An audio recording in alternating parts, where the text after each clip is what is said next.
No risk it, no biscuit.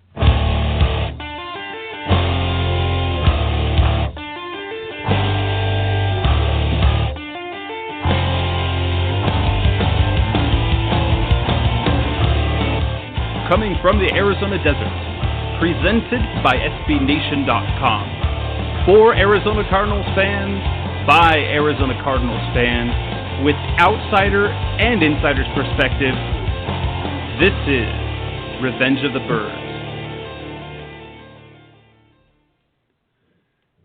And hello, Arizona Cardinals fans, this is Revenge of the Birds Radio. I'm your host, Jess Root, and we are on the air tonight, and you are likely hearing this via download, the archived version of the show.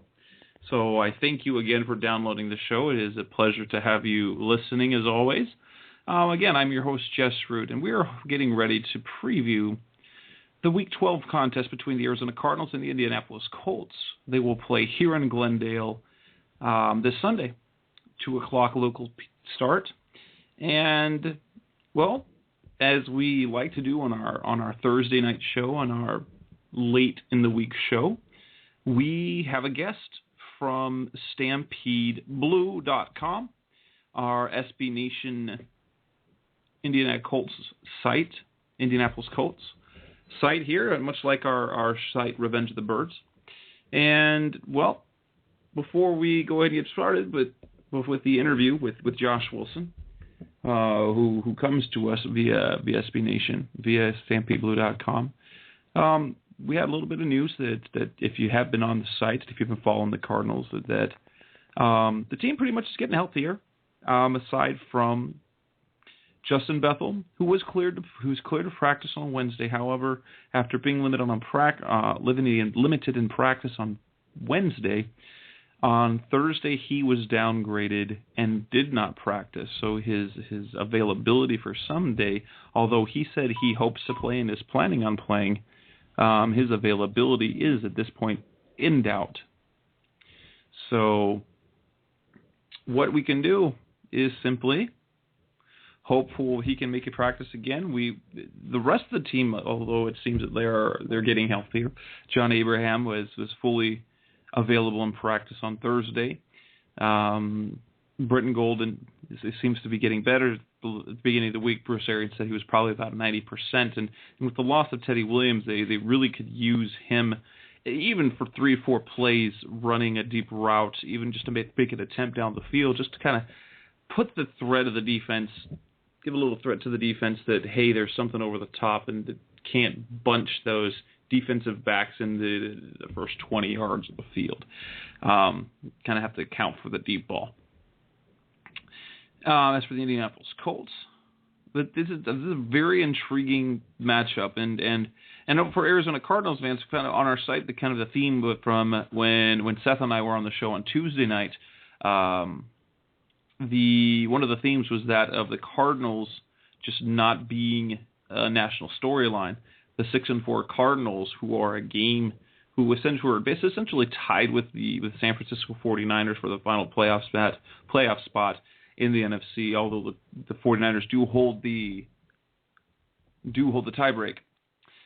There really has gotten zero play on the Cardinals narrative, and maybe it's because just historical they've been a bad team. I mean, if you're a Cardinals fan and have been here struggling with the team, you'll know that this franchise is storied. It's a storied franchise for its ineptitude. I'll admit I was not a Cardinals fan before they came to Arizona. Granted, I was 11 years old when they came to Arizona, so now you kind of know where I am at in my life. I grew up listening to the Cardinals on the radio. I remember the days of Tim Rosenbaugh and Tom Tupa, Ernie Jones, Johnny Johnson, Ronald Moore, and then a myriad of quarterbacks that came and went after the Leo Lomax injury, whether it was Gary Hogeboom or Tim Rosenbaugh, Tom Tupa, Chris Chandler, Boomer Esiason, Dave Brown, Jay Schrader, Steve Verline, Dave Craig, Jim McMahon, for crying out loud. Until we hit the years of Jake Plummer, and there was a glimmer of hope. They had the 9-7 season, the playoff season in 1998. Before that, just yuck. Then after that, yuck. Until Ken Whisenhunt came around. And so you had a 9-7 season in 1998. You had an 8-8 season in 2007, 9-7 in 2008, 10-6 in 2009, and 8-8 in 2011. And those Arizona Cardinals fans, Bird Gang out there, as you know, those are all, that's the complete total of non-losing seasons for the Cardinals in their history in Arizona. And, you know, so naturally, we don't have a huge fan base. We don't have a passionate fan base until things are going well. I remember, oh goodness, the playoff run with the Cardinals in 2008, and by then it was in the beginning of 2009. And it was really something to behold. The only thing I can even come close to comparing it to was the 92-93 Phoenix Suns season, that magical year. The first year they the new coach, Paul Westphal. They brought Charles Barkley in. They were at the new arena, back then America West Airlines. And there was purple craze. And when the Cardinals were on their run, as they made it to the playoffs, something took over in this city. And the truth is, our fan base, and I say this with all the love in the world from our fan base, and it is the fact that we don't have a long history of being sports fans. There's so many transplants here, and there's more and more homegrown natives. I myself am a native of the area. I grew up with the teams. I am a diehard for all of my teams here. Grew up listening to the Suns, the Cardinals. I was a Dodgers fan until the Diamondbacks came to town, but the Diamondbacks came to town by the time I was already an adult. Sun Devils, I grew up here. I went to Arizona State.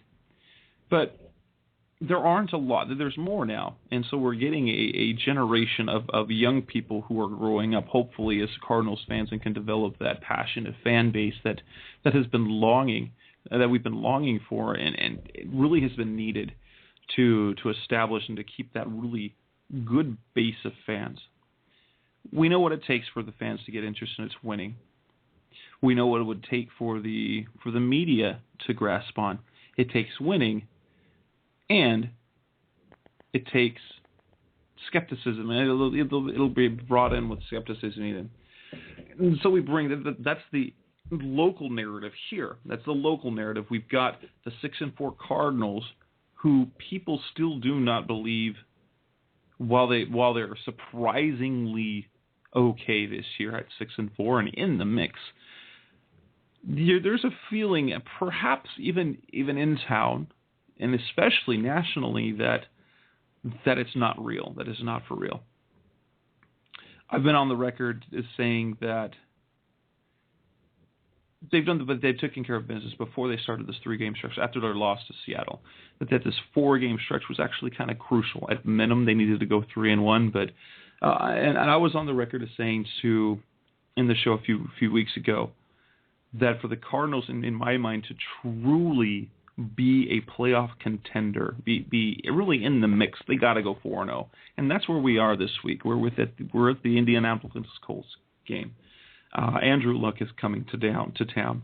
The storyline is kind of set. It's a beautiful story where we've got Bruce Arians, the new Arizona Cardinals head coach, who was the interim coach last season for the Colts and led them while Chuck Pagano was out with leukemia to a magical season. They were an anomaly, a rookie quarterback.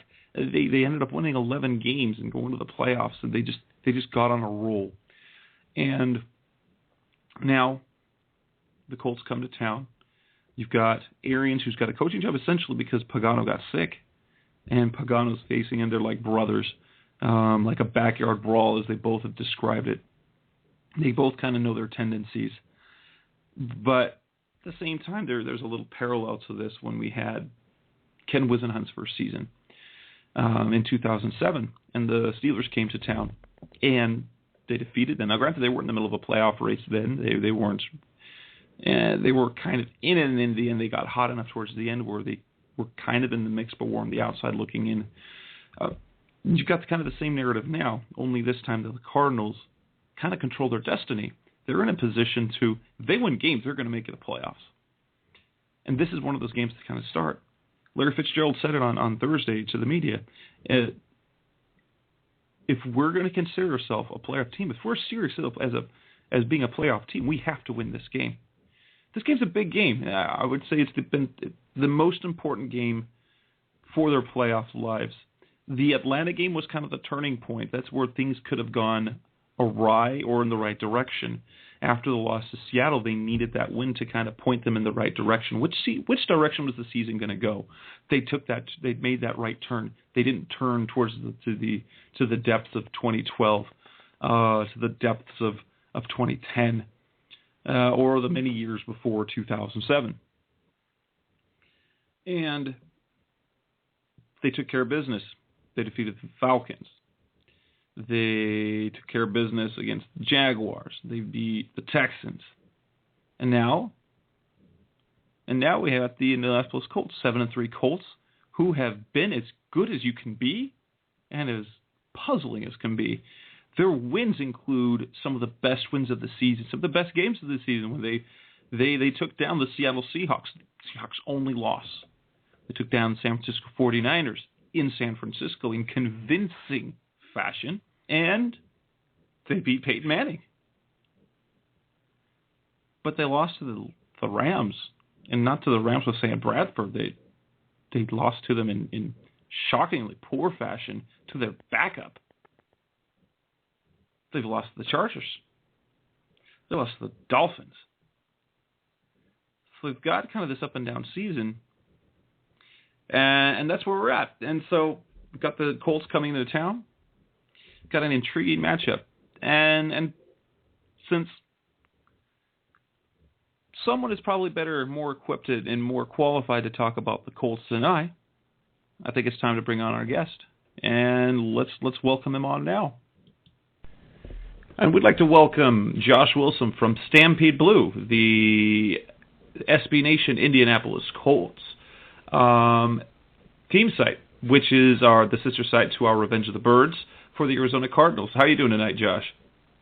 I'm doing good. Thanks for having me on. I really appreciate it. Thanks for taking the time out to talk some Colts. Obviously, the two teams have some connections. The Cardinals with Bruce Arians as the head coach. The Colts, they've got one of our players from last season, in Greg Toller.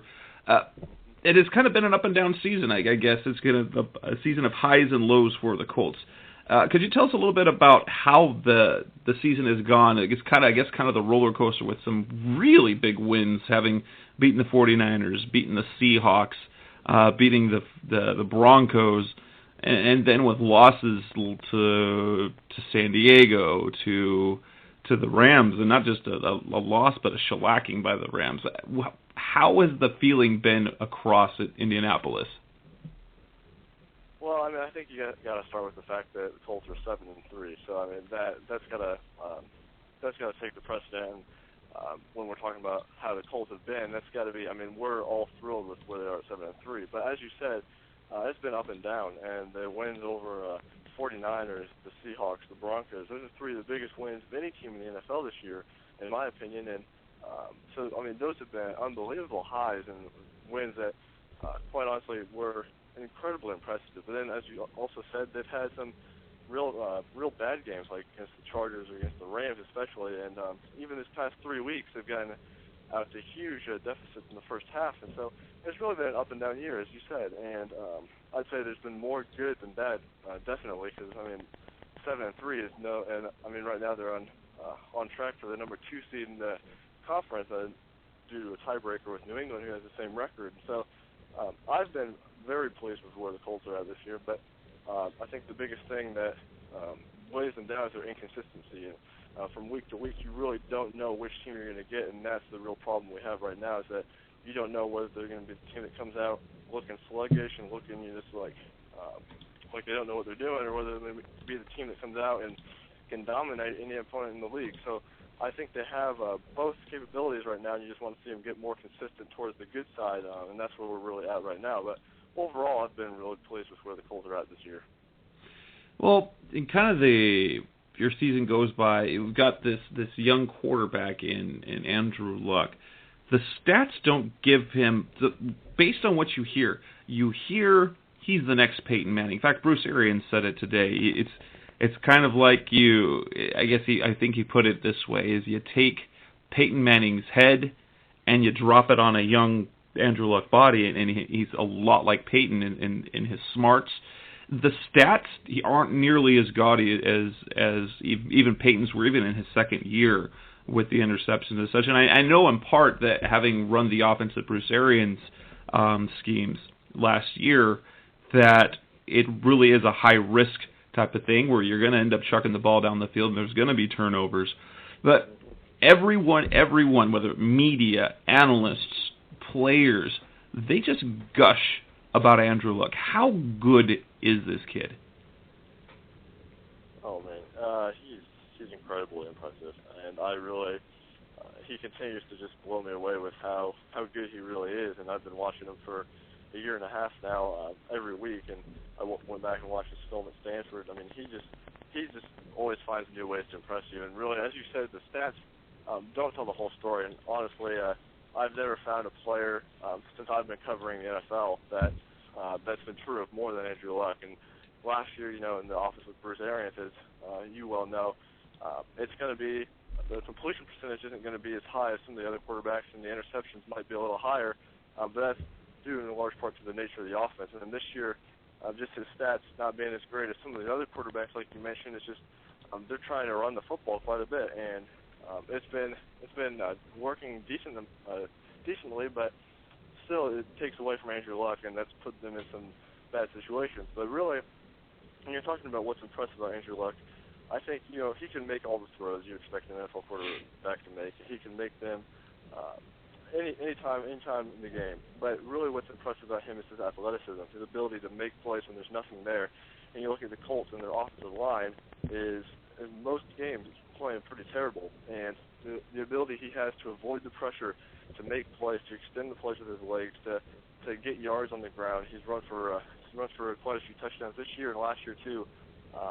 Just his ability there, his athleticism really is what I've been most impressed with. And as you can sit back and say, he can make all the throws. He's incredibly smart, like Peyton. He's got all the things you look for in an NFL quarterback, but then you add on the athleticism that Luck has, and the ability he has to make plays when the line breaks down like it does often, and when things aren't going, when he doesn't have a receiver open or whatever, he can take off scrambling. He can avoid the pressure, extend the play. He's great at climbing up in the pocket. I mean, just those little things in the pocket and his athleticism that shows you just, like, he makes a bunch of those plays that just make you go, wow, like, how do you do that? And I think that's really what's been most impressive about Luck, is just the way he does it.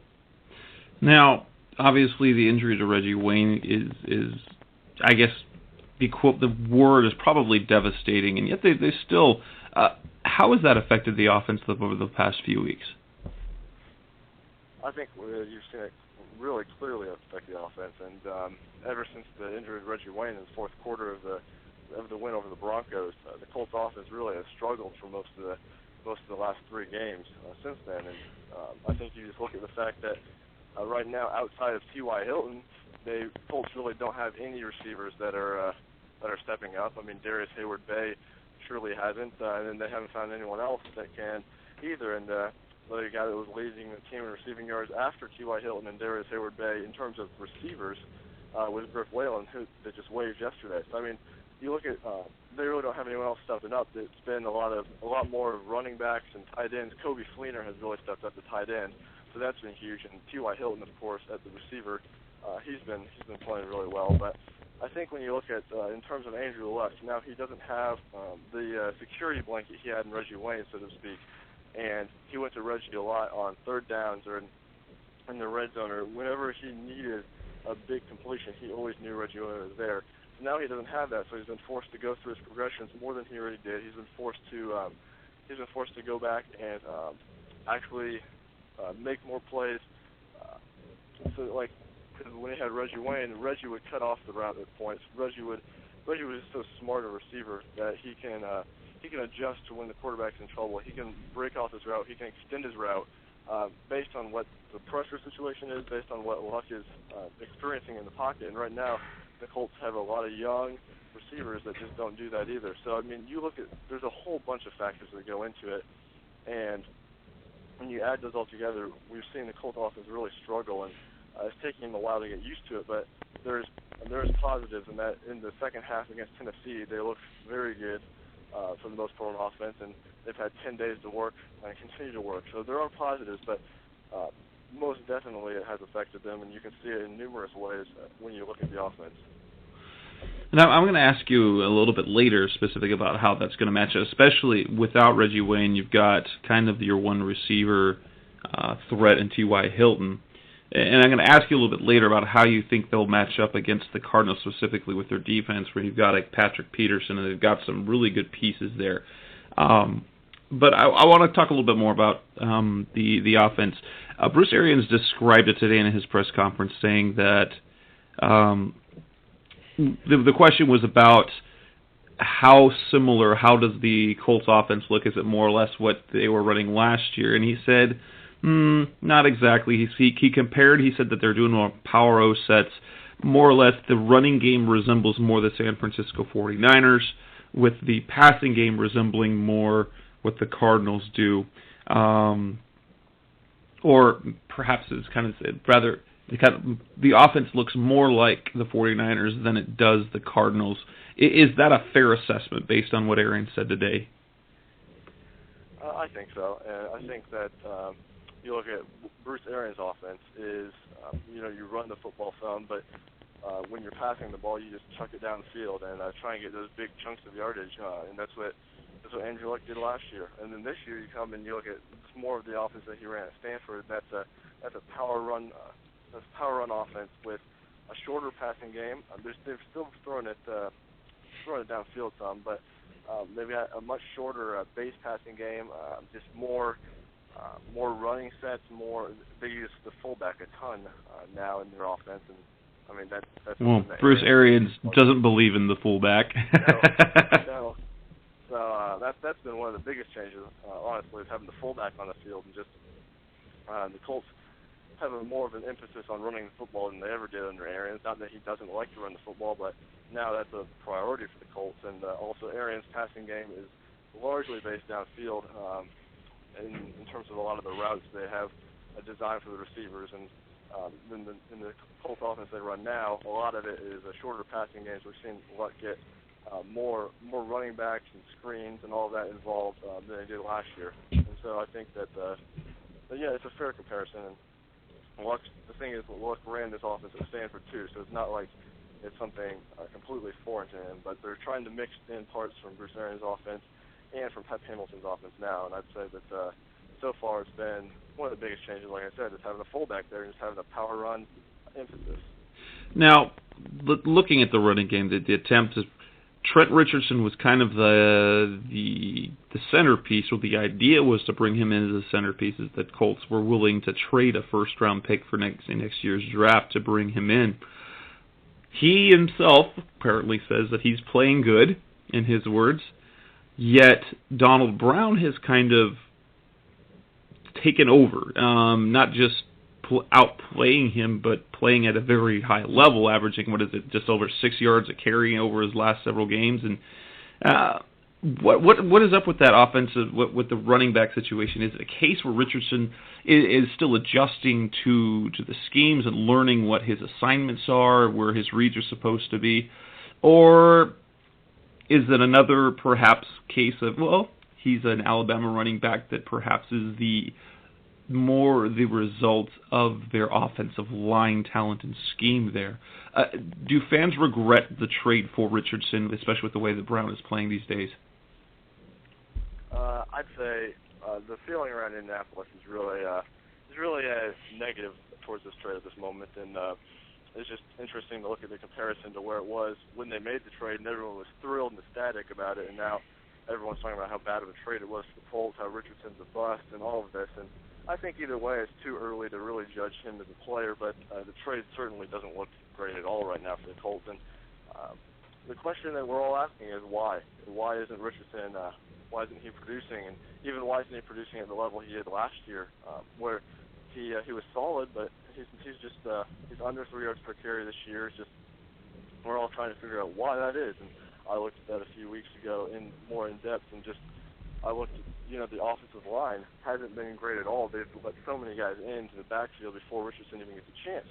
But then you look at Donald Brown and what he's done, he's running behind that same offensive line. So that just complicates matters, and you got to give Donald Brown his fair share of credit, because for much of his career in Indianapolis so far, he's been the scapegoat for the offense. Fans have just ragged on him all the time, and he hasn't been great, but this year he's been phenomenal in the role that they have him in, and it's a limited role. I think you see he's best suited for the role where he doesn't get a ton of carries per game, but he's getting a handful, and he's making the most of those. And so I think what's best is to keep starting Richardson, keep him going, and keep using Brown the same way they have been, because I think that's where Brown is most effective. But you want to figure out why Trent Richardson's not running the way he is, and there are plenty of fans that think it's just because he's a bust. He's like you said, another one of those Alabama running backs that was a product of his offensive line. And so obviously the priority for the Colts has got to be improving that offensive line for Trent Richardson to run behind, but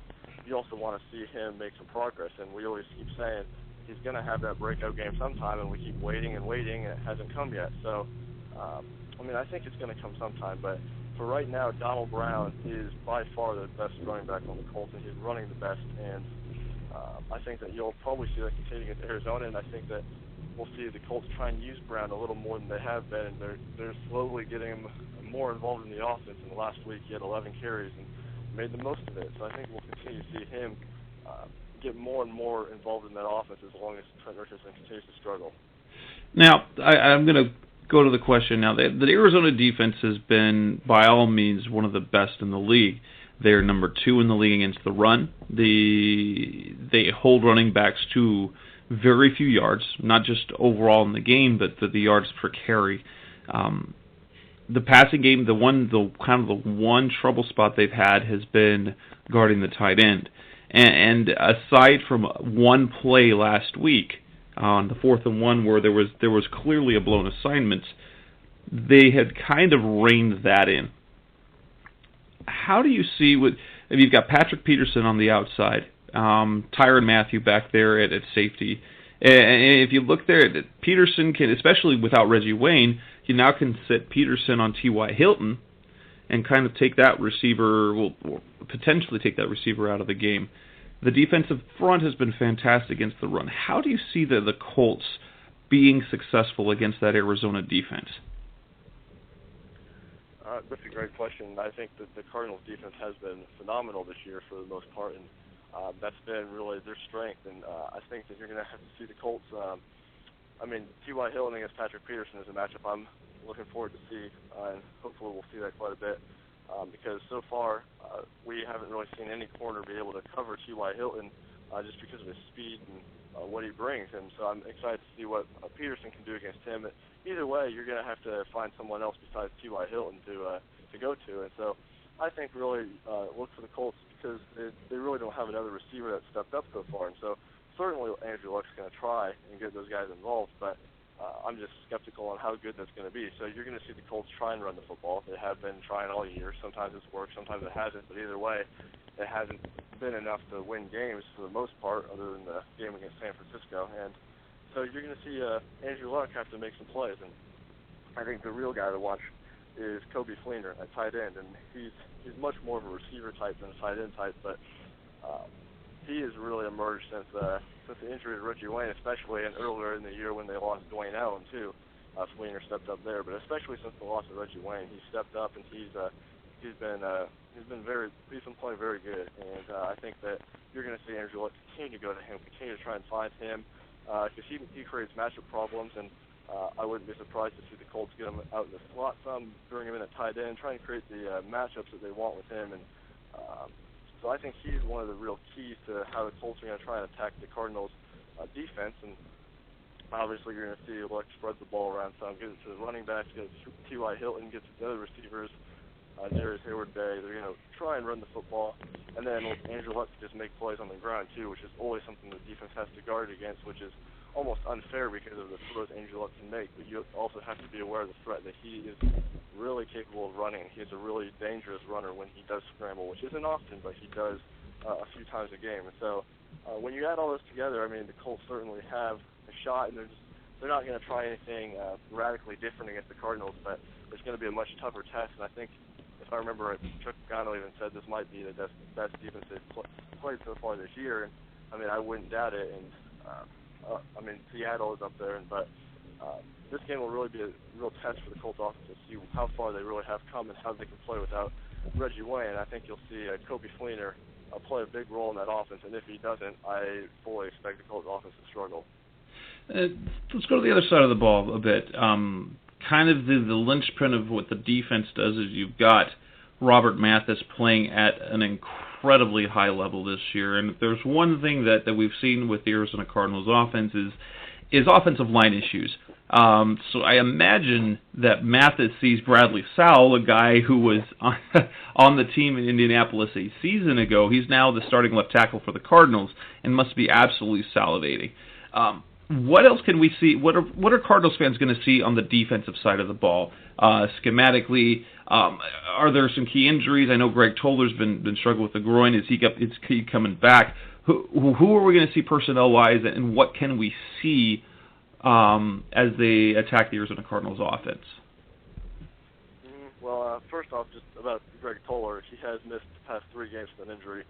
And the hope is that he's going to be back. And Chuck Pagano was talking today even about the big impact he makes. And so, by all indications, he's going to be back this week, which is huge for the defense to get him back alongside Vontae Davis at corner. Really, as you mentioned, Robert Mathis is the key to all the Colts pass rush this year. I mean, he has been overwhelmingly the majority of the Colts pass rush this year. And they really don't have another guy there that's stepped up yet, but Mathis is playing at such a high level. One thing that's interesting to watch this weekend is that an outside linebacker opposite of Mathis is going to be Bjorn Werner starting, the rookie first-round draft pick, because Eric Walden was suspended for 1 game due to his stupid actions last week and headbutting a guy after ripping his helmet off. That should have gotten him ejected, but he's suspended for a game, so Bjorn Werner will be starting at outside linebacker opposite Mathis, and he's a guy that, there's high expectations of him as a pass rusher. He's making the switch from a defensive end at Florida State to outside linebacker this year at the Colts, and he's been largely used as the rush linebacker in terms of pass rush, but this week he's going to be on the other side. He's going to have to, set the edge, as they like to say, some against the run game, and they're hoping to get some pressure out of him too, so I think that's going to be a real key guy to watch in terms of the Colts defense and see if the Cardinals go at him trying to attack him, because he hasn't been great this year, and he's had a learning curve, and he's been adjusting to it. He's been injured some, and so he's going to get a start this week, and so I think it's going to be interesting to see how the Cardinals attack him, how the Colts use him, and all of that. And then in terms of the secondary, they've been very good this year when they're together, and that's the big key this weekend is, are they going to be together? You got Vontae Davis, who's for the most part has been very good this year at corner, and then hopefully they're getting Greg Toller back, who's missed the past 3 weeks. Then you got Antoine Bessay at safety and LaRon Landry at safety, who Landry missed practice today with a toe injury, and so I don't know what his status for this Sunday is going to be. We'll see as the week goes on. And so for the Colts defense, having a secondary there is key, because as Chuck Pagano said today, when you have receivers like Larry Fitzgerald and Michael Floyd there, it's going to create problems for your defense. And so you want to have the full strength of your secondary out there to try and cover them. And when the Colts secondary and the starters have played together this year, they've actually played very well. So there's another thing to watch for is, will all those guys play? And right now, I'd say it's likely they all will, but we just don't know at this point, especially in terms of Landry and then how Toller does this week. So looking at Bjorn Werner, how he's going to do, and looking at whether the starting secondary, all 4 of them play, and then just can Robert Mathis get pressure? And he has so far this year, but if he doesn't, the Colts really aren't getting much pressure at all, and that's going to create nightmares for them. Now, tell me, from the side of the Colts, what matchup are you looking most forward to in this game, and what matchup are you dreading to see? What are you most fearing? Oh man, that's a good question. Can I say the matchup I'm looking forward to the most is Robert Mathis versus Bradley Sowell? Understandably so. I've watched both those guys play in Indianapolis some, and so I'm looking forward to see that one just from a Colts fan's perspective, because I think Robert Mathis should have a good day against him, but we never know in the NFL, and so by all indications, Robert Mathis should be able to get some pressure there. So as a Colts fan, I'm going to say that one. In terms of the one I'm dreading the most, I don't really know what I'm dreading the most. I do think, as we mentioned earlier, the one of T.Y. Hilton versus Patrick Peterson is really interesting to me to watch too, because I love Peterson's skill set and what he brings, but T.Y. Hilton, I love what he brings to the table too, and so I think we could be seeing one of the league's best young rising receivers and one of the league's best corners too. That's going to be another really interesting matchup, and I don't know necessarily if I'm scared so much to see it as I'm really looking forward to see it. In terms of what a matchup I am really dreading seeing this weekend is probably I'll go with the Larry Fitzgerald and Michael Floyd against this Colts defense, because in the past 3 weeks the Colts have really been torched by less than stellar quarterbacks, let's just put it that way, and their secondary has been, and this is coming off of after they had a good performance against Peyton Manning. I mean, they gave up the stats to him, but they had a good performance against him. In the last 3 weeks, they just haven't been good at all for the most part of the games, and especially in the first half. And hopefully, getting Greg Fuller back will change that. But now they're facing two very good receivers in a tandem there in Arizona, and an offense that loves to throw the ball and likes to throw it downfield. And so we're going to have to really see if this Colts secondary can get back to where they were at in the first half of the season, or whether they're going to keep up the struggles that they have been having for the past few weeks. And so that's a real matchup that I think could be a concern for the Colts. And we're going to find out really fast how that's going to go, because we're going to see is Toller back, and how is that secondary doing against them? And if they have an awful start again, I mean, Andrew Luck can pull them back from almost any deficit as we've seen, but the secondary is really going to be tested this week, and I'm really anxious to see that, and a little bit nervous at the same time. One more question, Josh, before I ask for prediction. Just interested from this on the storyline. Getting a lot of play out here is the talk of the Colts coming to town, the team that employed Arians just a season ago, and then the reunion of Chuck Pagano and Arians on the same playing field. He described it he was on Rich Eisen's podcast a couple of days ago and said it's like a brother. And it's going to be like a backyard fight with someone kicking the other's ass. It's the essential thing. It's just the idea.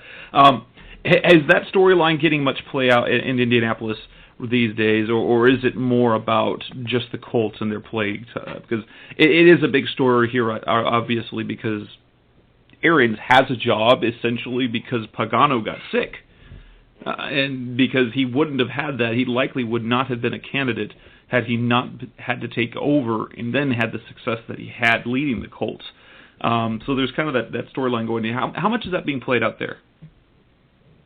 Well, I think you see it being played out quite a bit, and it's mainly from the standpoint of that Bruce Arians is always going to hold a special place in the hearts of Colts fans now for what he did in 2012, and just the ability he had to he took over for Pagano. First and foremost, to him, is a good friend and a close friend to him. And then he was the team's offensive coordinator, and then Pagano was diagnosed with leukemia, and all of a sudden Bruce Arians had to take over as the interim head coach, and just the way he handled the whole thing. I mean, he never once implied that he was the head coach of the team. He implied that he was taking over for a friend and just filling in. He left Pagano's offensive light on for him when he was gone, and they left it on until Pagano returned. I mean, just the way Arians handled that situation, and then the fact that the Colts really rallied around both Pagano and Arians to a degree, and he kept that team together in a situation that honestly, a lot of teams, especially young teams like the Colts were last year, they were very young. Most teams would have unraveled in that situation, and I think Bruce Arians really kept them together. He led them to a season that, no one expected them to be in the playoffs, and they made the playoffs. And just everything surrounding last year was special to Colts fans, and it'll always be special to Colts fans. And Bruce Arians played such a key role there that he's always going to have a special place in the hearts of Colts fans. And I think that's really what you see this week, is so much gratitude towards him, so much appreciation for him. And I'm very impressed with his success in Arizona, but to say that I'm surprised that he's doing well is just, I saw it last year, and the opportunity he's been given, I'm so happy for him. He's as good of a guy as you'll find. He's a great guy, great football coach, and I think that going around Indianapolis is really just they're so happy for him, and they have such good memories, and he's a special guy to Colts fans. That's really what's been playing out, is how appreciative they are of him, and that the opportunity they have to this week be reminded of that is just really what's been talked about. All right, prediction time. Colts are actually 2-point underdogs according to the Vegas spread. Depending where you look at the line, it's anywhere between 1.5 and 2 points. What is your best prediction for this game? Oh, man. Well, when I saw the line, I wasn't actually surprised. A lot of people, a lot of Colts fans were kind of surprised the Colts were actually underdogs in this one, and I wasn't. I think that the Cardinals are a good team. They've got a great defense. They've got an offense that's been playing well, and they've got Bruce Arians as head coach, and they're going for a playoff spot. Really, they're in the hunt right now, and they're a good team. And I think that being at home, Colts traveling on the road with the struggles they've had, I think the spread is absolutely fair, and I think that this is going to be a real struggle for the Colts. And even entering the season, I said this was going to be a trap game for them, and now I don't even know if I'd go as far as saying it's a trap game, but it's actually a real contest and like a real opponent they have to really worry about. And so I've been worried about this game for a while, and after seeing how the Cardinals have played, I'm even more nervous about it in terms of how the Colts have been playing. They've been starting really slow and relying on Andrew Luck to bail them out week in and week out, and for the most part he's done it. But if they do that again this week, I don't think that he's going to be able to. And I'm expecting it to be a close game, a tough game, but I'm actually going to take the Cardinals in this one, and I'm going to go, rough score, Cardinals 27, Colts 24, somewhere around that area, and I could see it going either way, but I don't have a great feeling about this one from the Colts' perspective. I don't think they're going to lay an egg or play awful like they have in some of the games, but I also I think the Cardinals are a good team. The Colts are on the road. They're working through some struggles already. I wouldn't be surprised at all to see this go either way, but I'm going to take the Cardinals. All right. Josh Wilson picking the Cardinals to beat his Indianapolis Colts. Now, I wouldn't go saying that too much over on your site. I don't think they'll like that prediction a whole lot. No. But, Josh, I really appreciate it. Thank you for coming on. Anything you'd like to plug for the site? Again, those who are listening, it's StampedeBlue.com. It's part of the SB Nation site of NFL sites and one of the more than 300 sites on the network. If you're already a member of Friends of the Birds, then just hop on over, join Stampede Blue. Josh, what can we find you on Twitter? Anything you'd like to plug from the site? Yeah, you can find me on Twitter. Follow me at ColtsFanWilson. I cover all things Colts there on Twitter and much more in terms of the NFL. So follow me there. And then, as you said, it's StampedeBlue.com, and it's where you go for all your Colts information. It's part of the SB Nation, which is a wonderful group of sites there. And head over there if you got time in the next few days and read quite a few stuff on the Colts and Cardinals. And I know I even had a piece about Bruce Arians and the impact he had. I had that up yesterday. So if you go to the site and scroll down a bit, you'll see that, and you'll see some more Colts Cardinals coverage from a Colts perspective, specifically in the next few days. So if you have time, head over there, StampedeBlue.com, and as always, find me on Twitter. I interact with fans all the time on there, and we'd love to interact with you all too at ColtsFanWilson. So great. Well, we appreciate it. You have a wonderful night, Josh. Have a good night. Thanks, you too. And so we have, again, we thank Josh Wilson, again at Twitter at ColtsFanWilson, so you can interact with him. But a Colts fan and a Colts writer predicts an Arizona Cardinals victory. Now, I'm a bit more optimistic, and I'm going to give you my prediction for the game in a little bit. I want to tell you guys what the matchups I'm most excited for. I think the Cardinals, the way they're constructed, facing the Colts, the way they currently look, is the perfect storm. It's a perfect storm for Arizona. There are some matchups I'm really gonna keep an eye on. The first is Robert Mathis. Oh my goodness, the guy's got 13.5 sacks, leads the NFL, and he's going to be lined up against Brandy Sowell. That's going to be interesting to see how he holds up. He really sort of is the linchpin of that defense for Indianapolis. Want to see, can the Cardinals at least keep Carson Palmer clean enough, because Palmer's been playing really quite well. He's been very efficient. He's been good with his decisions, and he's, for the most part, he's been able to make throws because he had time to throw. If Robert Mathis is an issue, then this could blow up in the Cardinals' face. Especially, that's the one matchup I really dislike. Everything else about how the Cardinals' defense is set up, it really bodes well. I want to see how the Cardinals defensively. I want to see T.Y. Hilton. I want to see what happens with T.Y. Hilton against this defense. They've been, aside from the mishap this last week with that 62-yard touchdown pass to the tight end Noble in Jacksonville, they've been so much better at defending the tight end. Kobe Fleener, though, will pose a challenge, much like the same challenge that Rob Hauser presents to defenses now that he's started to play well. The Vernon Davis, Jimmy Graham, Jared Cook. You have to. Hopefully things don't go badly. I wouldn't be surprised to see a big gain or two, just because of a blown coverage. But kind of the key matchups there, you've got Mathis and Sal, you've got T.Y. Hill and Patrick Peterson, you've got, on the other side of the ball, you've got a banged-up secondary against the Cardinals receivers. Greg Toller and LaRon Landy, half of their defensive secondary, has not practiced for 2 days in a row, neither Wednesday nor Thursday. And Josh Wilson, he said that he was confident that Toller would play. I will note that I spoke with Josh on Wednesday, and that was I don't know how optimistic he is or will be that after 2 days of missing practice that Toller will be in the game. And so they'll have to line up with backups. Offensively,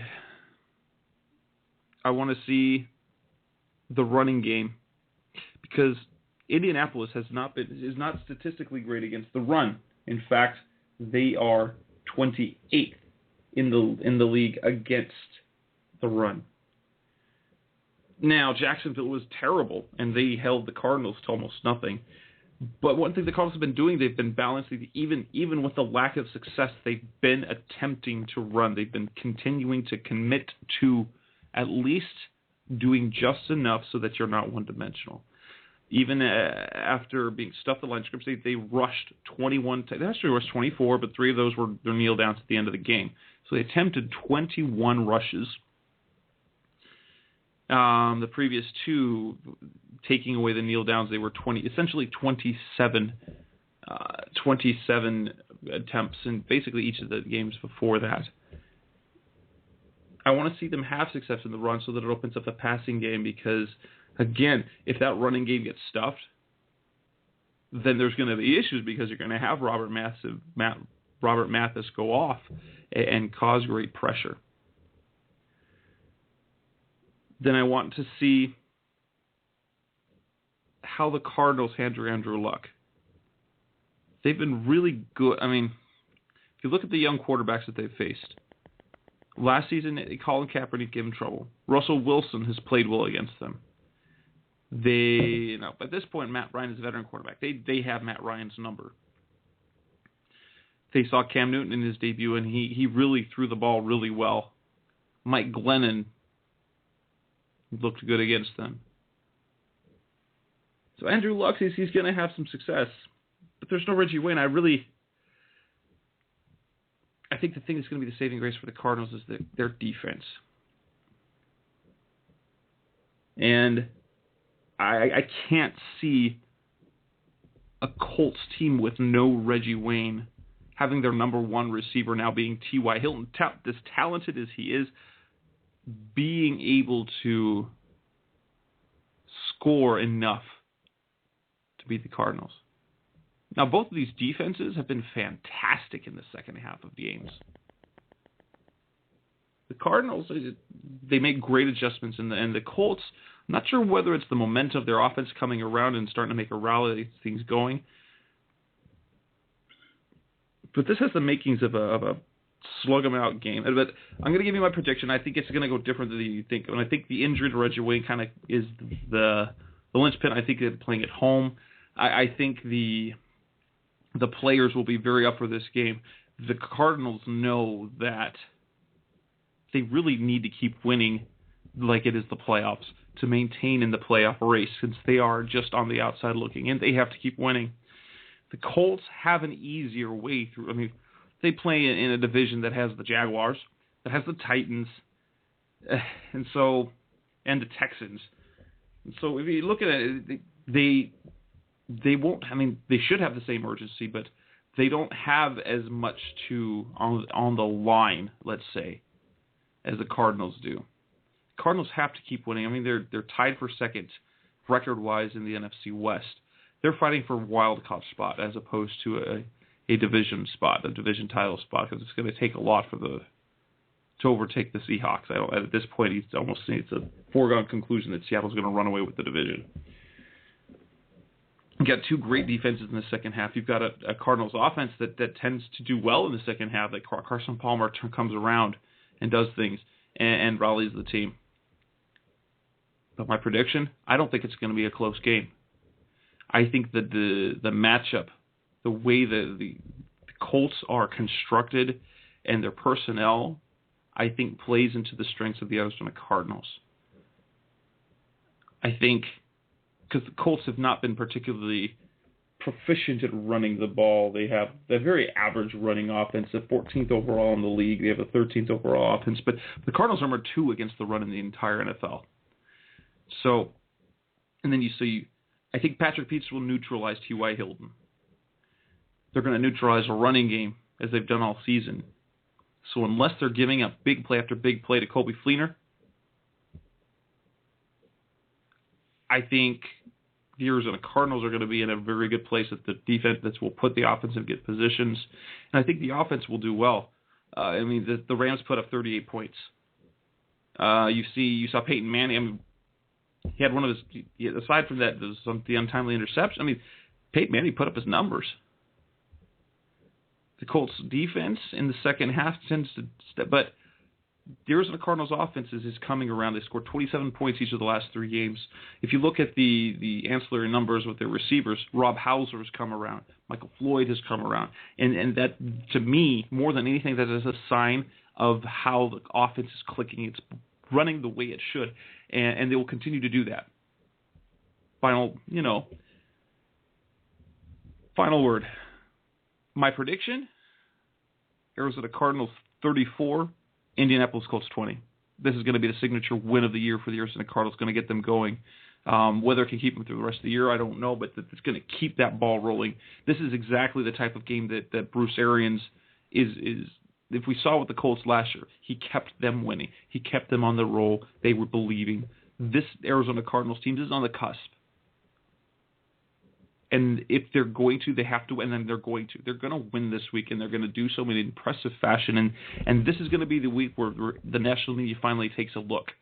What the team does with that after that will yet to be determined. But I'm predicting 34-20 win for the Arizona Cardinals. 34-20. And Cardinals fans will be fired up. Cardinals fans, you ready for a playoff run? Are you ready for a playoff battle? Are you ready? Because it's happening. It's going to happen. I'm not saying they're making the playoffs, but they're going to put themselves in the picture. So we're either going to be ready for great excitement or great disappointment. But think about it. How much better is this than 2012? This is Revenge of the Birds Radio. I'm your host, Jess Root. I'm going to sign off for the night. Thank you for listening to the show. Again, likely you're not listening to this live, as I scheduled the show to be really late. So if you're listening to the downloaded version, please subscribe to the podcast on iTunes or through Stitcher Radio. Either way, you can find us on either place. We're on Blog Talk Radio. We'll be back Tuesday night, live, 9 p.m. Arizona time, 11 p.m. Eastern. We will be here back with myself, with Seth Cox, and I believe with Ben Jones as well. Arizona Cardinals fans, thanks for listening. Have a wonderful night, and go Cardinals. You've been listening to Revenge of the Birds. Keep the conversation going by visiting revengeofthebirds.com. Follow us on Twitter at Revenge of Birds. You can also find us on iTunes at facebook.com/Revenge of the Birds.